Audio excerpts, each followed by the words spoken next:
Welcome to the session entitled Open the GISD Pirate Chest. This is the elementary edition, so if you are a secondary teacher, you need to go back and find the link for the secondary Open the GISD Pirate Chest. To begin with, teachers, you need to go into Google Chrome. When you go into Google Chrome, you need to make sure that you are logged in. You can check if you are logged in by looking up here in your top right-hand corner. You should have your Granbury ISD email address there. If you're logged in and your screen does not look like this and you are not showing the Chrome apps, you can go up to the left-hand corner and click the Apps button. It will show you the Chrome apps. The app you are looking for is Google Drive. That is the drive where we will be working today. When you go into your drive, it should look like this. It may be in grid view, like this, or it may be in list view. By clicking this button, you can toggle back and forth between those two things. If your drive looks like this and you have the old buttons like this and your icons are close to your words are close together, the icons are closer together, you're probably still in the old drive format. There may be something like this up at the top that says take me to the new drive. If there is not, you can click on this gear and pick down the menu that says experience the new drive. You need to try to stay in the new drive format and learn that format. Google will eventually be going to that permanently, and we won't have the option of being in the old drive. So this is what it should look like. Now, the Granbury ISD curriculum folder has been shared with you, but it's very difficult sometimes to look and see all of these things. It happens to have been the latest thing that was shared with me, so I can see it right at the top, but it shares by date. So the best way to find it might be to just go up here in your search bar and type curriculum, and anything that says that will be there. When you open the curriculum documents folder in your shared with me drive, it looks like this. You have the option of adding the entire curriculum folder to your drive, which will give you access to all of the calendars, all of the elementary documents, and all the secondary documents at the click of a button within your own drive. As things are updated, they'll be updated in your drive as well. However, many of you may not want access to all of these things since you know that the calendar and all of those things are referenced in your scope and sequence. So as an elementary teacher, you may want to double click on elementary documents, and then as you can see, each grade level is listed here. If I'm a first, second, kindergarten, or pre-kindergarten teacher, I may want this entire folder because I teach all 4 content areas. If I'm a 3rd, 4th, or 5th grade teacher, I may be departmentalized, and the only thing I may want is 5th grade social studies and 5th grade English, for instance, or maybe just 5th grade math. The way that you do that is you right-click 5th grade math, and you add it to your drive, and that would be the only thing then that you would see in your drive. For this scenario, let's pretend that I'm a 3rd grade teacher and I want to add the entire 3rd grade folder to my drive. I would click Add to Drive, and my drive will actually pop up. That's my personal drive. I can put it in any folder. I can use this button right here to create a folder, or I can just move it.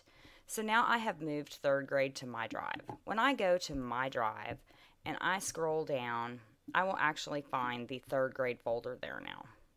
So that is the folder. I could have made a curriculum folder and put it in there, and at this point, if I wanted to make a curriculum folder, I can still create a new folder and drop and drag just as if we were in our regular computers folders.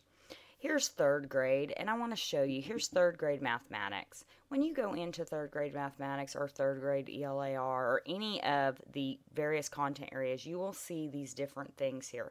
You will see common assessment keys, lesson resources, which will be lessons that may be from empowering writers if you're in English language arts, or they may be common lessons for science, or they may be things that you've worked on in math, just different things that the coordinators have compiled for you.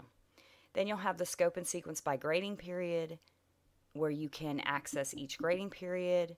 And as you notice, we have got the first grading period into most content areas. If your first grading period is not there yet, rest assured it will be there. We are working fast and furiously to move everything from SharePoint to this new system. Your STAR resources will be there if you have a STAR tested grade level, your TEKS, and your vocabulary.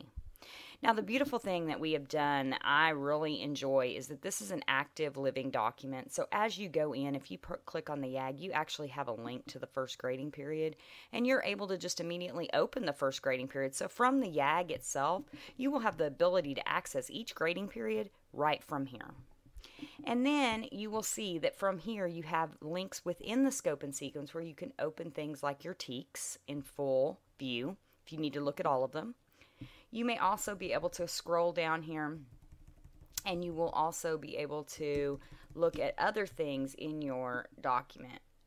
For instance, there may be some vocabulary that goes with that unit, and that vocabulary is an active link. So in this case, it's money. So the first week of school, 3rd grade teaches money, so these are the things that you will see. From here, you have the ability to print this document. You also can make a copy of this document to put in your own folder, or you can download the document. I would prefer, and most of us I think would prefer, that you go ahead and just print straight from the scope and sequence, because these things will be updated as we find errors and mistakes, or as we create new things, or as we add vocabulary as we see fit from the new test, things like that. This will keep being updated. So this is, again, as I said, a living document that will continually be updated.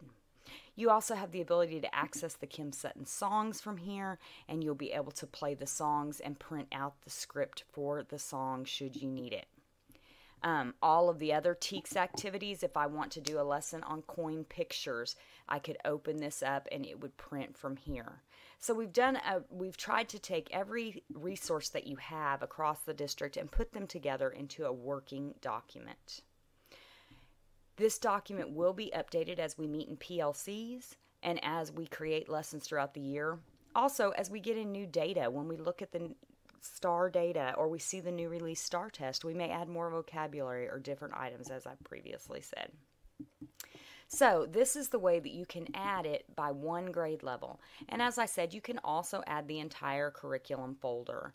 And we hope that in your shared with me, if you did only add 3rd grade math and you decide you need to see the rest of 3rd grade, you can always go back in, access that, and again go ahead and add another piece of it to your drive.